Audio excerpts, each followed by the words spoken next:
So it's probably the last busy day for me today. I've got quite a few beds outside to clear and get those replanted, and I've got the polytunnel beds which are all clear now, got to get those replanted, and I'm going to water in some nematodes, and that's about it. Let's get on. So one of the biggest problems I have at this time of year is cutworms, and so I generally water with a nematode that kills the cutworms as soon as I find any evidence of them in a bed. And I dug that lettuce, died off. I dug around underneath it and found a cutworm. Same with that one, so I haven't replanted yet until I've watered in with these nematodes. The nematodes are brilliant, just one application of the fruit and veg protection nematode is all it seems to need at this time of year anyway. And hopefully I can replant and all of these will survive. Last thing you want is, mid-October to find you've lost like 20% of your lettuces or something. So yeah, I'm going to get on with that. And same nematode also works against the carrot fly, and I have to say works with inverted commas because it's not, definitely not 100%. But I've just uncovered this bed, this is the one we're currently harvesting from. So I've given that a water, and I've got a couple of other beds that that haven't been covered at all, so I'll water those. So regular viewers might remember that I just put this row of carrots in here just on the off chance really that I might get a crop. Planted them in July and they've actually been brilliant, and I've got leeks down the centre as well.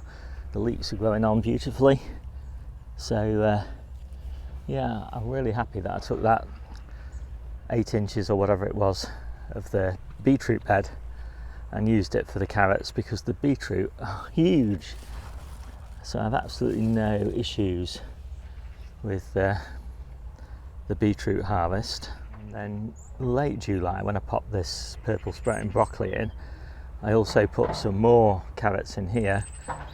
And I was again very unsure whether I'd get a decent harvest, but actually it proved to be a really lovely harvest of kind of really baby sweet carrots that are just perfect for salad mixes. So the first job is this perpetual spinach bed. Obviously it's not exactly that perfect. We've been harvesting this for about 3 months, 3 or 4 months, something like that. And it's all gone to seed now, so let's get rid. So most of this bed is going to be planted with these little tiny cabbages, and so I pre-watered the holes with my usual mix, and then I'm going to interplant with this salad rocket. So I've put a little cover over here. It was over my brassicas there. But yeah, I mean, these spring cabbages, they'll be fine outside, but they do really benefit from the extra protection from the wind, really, that this little mesh cover provides.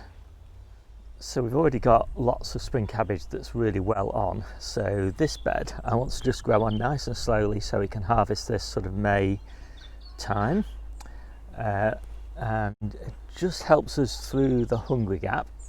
We like to harvest it loose leaf rather than hearted. Whereas this kale bed that I've just put in a few weeks ago, this one we're going to be harvesting all the way through the winter, and so I want this to get plenty of protection mainly from the wind, but also a little bit, if we need to, from really foul weather. And there are a few benefits to that. One is it grows faster. Also the leaves are more tender, it doesn't toughen up quite as much. The leaves sweeten up just as nicely as they do outside, because there's no real protection in here from the frost. Obviously I've got this spare tunnel, and so I might as well use it for something. So yeah, I'm pretty happy with it. Got these new bungee cords. I have a lot of get through quite a few bungee cords, so I finally bought some outdoor ones that are treated for UV light, and so hopefully these will last a little bit longer. So next up, I'm going to clear this chard bed. I want to put carrots in here to overwinter as small plants for harvest in mid-spring.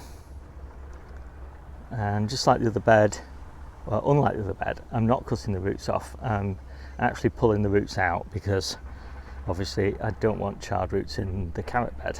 So I put my drills in roughly 6 inches apart. You can do them wider, of course, if you're doing your main crop carrots, but because these are going to be harvested very small, so maybe only a centimetre wide, maybe only 6 inches long, they don't need a lot of space in between the rows, and they need about an inch, maybe 2 inches, no, about an inch between carrots, and then I could probably thin them out again.